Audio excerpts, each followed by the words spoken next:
Welcome back as we continue our coverage of the Barberspan 250, the second round of the Ural and Fila Africa Inland Off-Road Championship.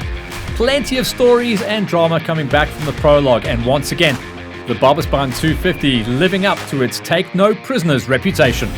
Before the racing, we caught up with BD Terblanche from Fila Africa. I'm BD Terblanche from Fila Africa. It's the fourth year in a row that we've been a part of this event. It's nice and wet. We're enjoying the day very much. You can see all the cars coming in is full of mud. We're presenting our new truck, the Ural truck from Fila Africa. This truck is a rough terrain vehicle, very durable, and yeah, we enjoy it to be here with you. Thank you very much.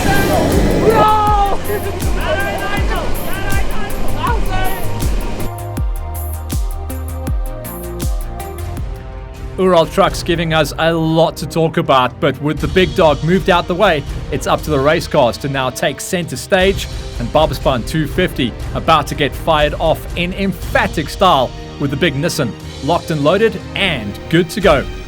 For the Ural Trucks and Fila Africa Inland Off-Road Championship, it's important to note that the main race is run in real time. In other words, you start in the time gaps as recorded in the prologue. This way, the racing is in real time. The competitor who crosses the line first come the end of the race. No calculations need to be made. When the flag drops, if you're the first car to see it, you are the winner. Ernst Roberts was the first to chase down. Then it was going to be Jannie Visser. The G22 was going to be a story to watch with Michael de Beer, and the in-car footage shows us how much work goes on in these side-by-sides and how busy it does truly get when you start attacking and the time starts ticking when you go off-road racing. The G22 were going to be a huge story. We've been talking about how fast those side-by-sides have become the last few seasons, but we're yet to see one take the overall win. Could today be the day? The D11 of Stompie Mainhardt were looking good as well, the first of the Land Cruisers, and then Lawrence van Wyk in the D1. The D-Class was going to be an absolute nail-biter on the championship as well as the category, and the Ds can run the numbers to climb all the way up to challenge for top threes overall.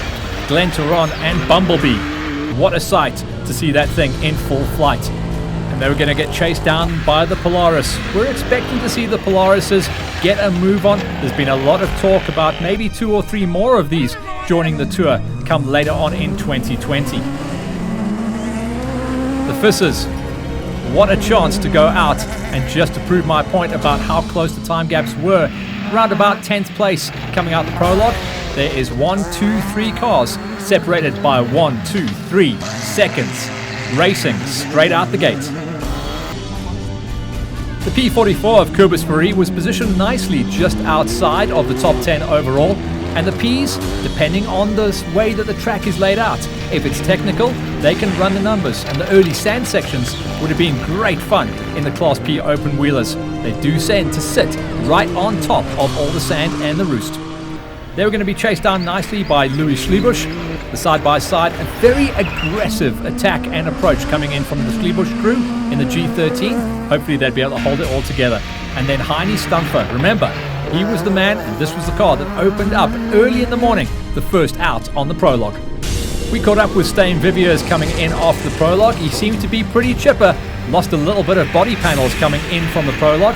That wasn't going to hold him back though, and they were looking for that consistency that's eluded them in the turbo diesel wagon. Johan Visser and the Class E's. Now this seems to be one of those races where we do see a lot of the Class E's coming to the front. We're expecting to see something like a 45% attrition rate. Hopefully everyone does make it safely to the finish, but historically Barberspan takes a chunk of the field with only a small percentage making it to the finish to be able to score the points. If you run good at Barberspan, you run good for the championship. The E's were all over each other on the prologue as well. Johan Visser, Dolph de Toy and Johan Besson were closely matched, and one of the older Toyotas, everyone was going to be cheering for this, the unstoppable Toyota Hilux. Rodney Kirk had been able to get himself into a position to be able to start the event, and this crew were going to be trying desperately to get it all the way to the finish line. The E14 needed to see some checkers in 2020. Aki Kruger and the F-Class So you can see, almost a stock standard bucky. This was going to be bone shaking and spine jarring the whole way through the day. It was going to be a lumpy, bumpy ride for the E's and the F-Class production vehicles. Next up was going to be Suisse Moret, the E26 that had a mid-pack qualifying, and again it was going to be all about the survival. Then the unstoppable Isuzu in the Dupe Civils. That was going to be all about the Duplessis brothers bringing it home for the charge. In the B-Class, Sifi van Schalkwyk was going to be doing it all the way through. He was going to have to be watching his mirrors though, because the girls would come on. They seemed to have solved their problems, the mechanical that they had during the prologue, and they were going to be in it to win it once again, just to bring it all the way to the line. And then the A69, Martin van Jaarsveld and the Kid were going to be out there charging. The Ural truck and the Fila boys were out there. Ooh, don't want to hit any of those as we go along. Thankfully, most of the guys have got windscreens, apart from the Class G side-by-sides and the rest of the special vehicles. That would be an interesting situation inside the cab, wouldn't it? The De Beer brothers surprised everyone with their pace, having qualified first in Class G and third overall, running as high as second overall at one point and gaining a bit on the time of the overall leaders. Could this have been the day that the Class Gs took the overall? Well, it would have been, but sadly it all came to nothing due to an unforeseen mechanical issue.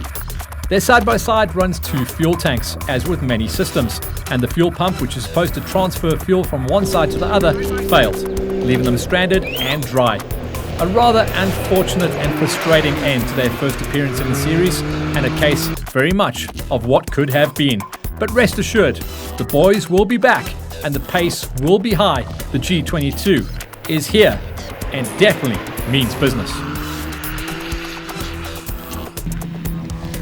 Although competition is everything, even between family members, off-road racing also provides a camaraderie like no other form of motorsport does. The ladies' car B1 managed to make their way past the guys in B2, and they raced like this for the greater part of the main race. Unfortunately though, both cars did eventually succumb to mechanical maladies, and the family had nothing to show for their troubles other than 2 DNFs and a couple of war stories for the big drive home. A big shame for the Van Schalkwyks and the Croshaws, but as with many who will fall prey to the Barberspan 250, they will be back. For Cobus Fourie and Philippe Leroux, they looked good in the early stages of the main race, chasing hard after the Macanetti brothers, who qualified well. Unfortunately, their race also came to a halt, leaving them with a DNF, which could prove costly come the end of the Class P Championship.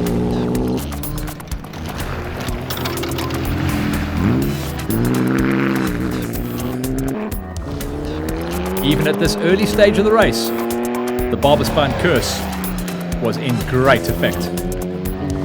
The Macanettis also had a race to forget. Firstly, they suffered a rollover at speed, but the crew were unharmed, thankfully, and the car was a little worse for wear. They continued on at speed, all for naught though, as they encountered a big rock a short distance into the second of the 2 racing loops, damaging their suspension beyond repair. What a race, and what an event this really is.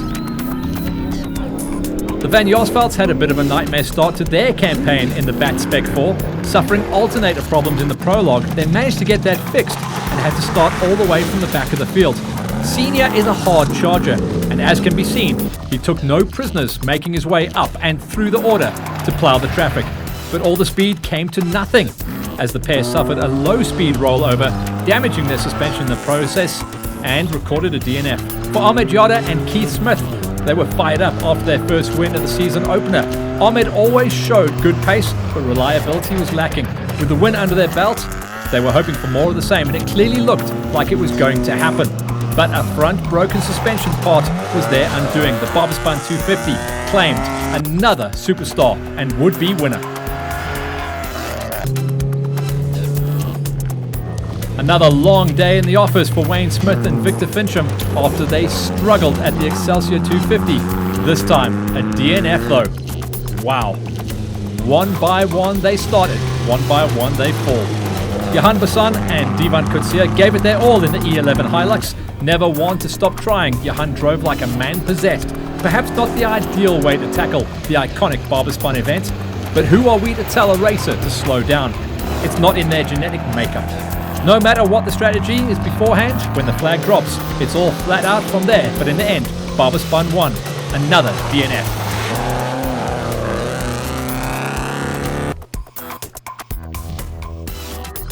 It was starting to look like whoever could make the finish was going to make the money.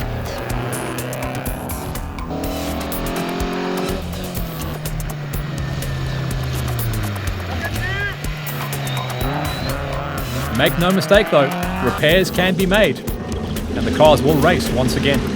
The Duplessis brothers, Ignis and Gerard, had their fair share of problems throughout the race in the Isuzu, bouncing the Class E Isuzu around the course. They also became a victim of the conditions and had to withdraw from the race when the Isuzu cried, "No more, thank you very much."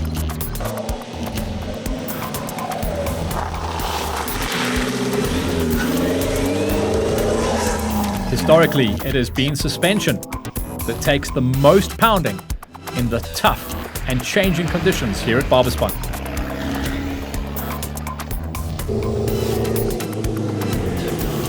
Dolph the Toy is never seen taking it easy. He's really become one of the superstars of this tour. He mostly knows one speed, and that is fast. But suspension problems, as we spoke about, hit the E2 Hilux, as can be seen.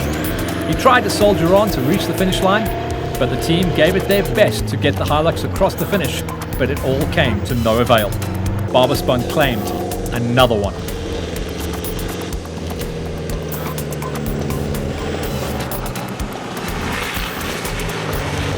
Next was going to be the Visser brothers. Could they beat the untamable terrain of Barberspan?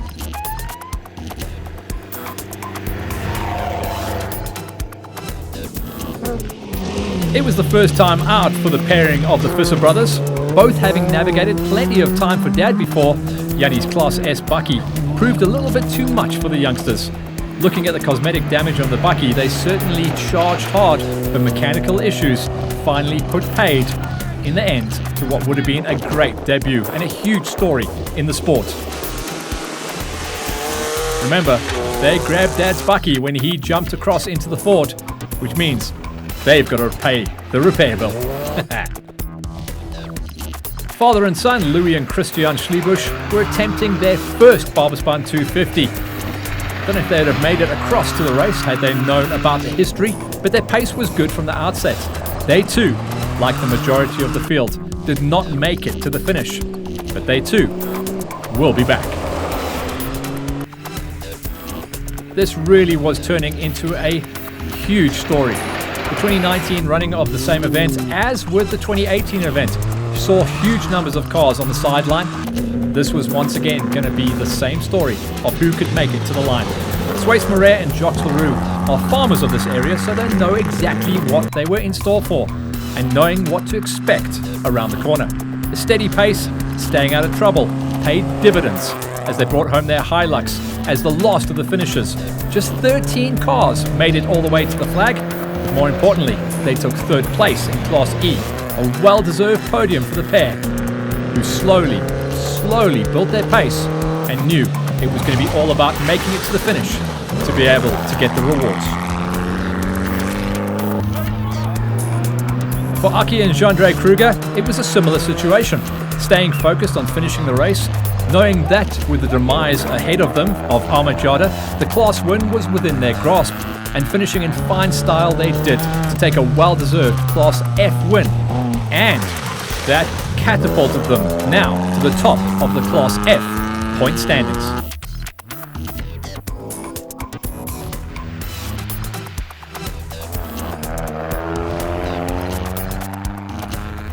Not only that, the car was in great shape, meaning the repair bill going forward into round number 3 was going to be slightly less than the rest. After a disastrous comeback to racing at the first event, the Excelsior 250, Rodney Cook and Greg Parkin were relieved to finally see the finish line of the grueling Barberspan 250. They gave the Nissan all it had and soldiered on to the finish no matter what. It was just reward then, as they took 11th overall and a handy second place in Class E.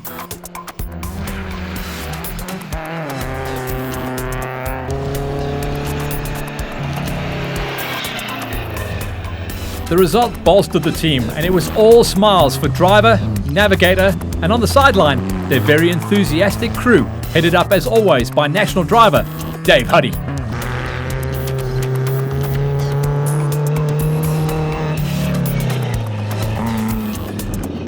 So that's the magical guys that made it inside the top 11. Tune in after the break as we cover the top 10, the stars of the Barberspan 250.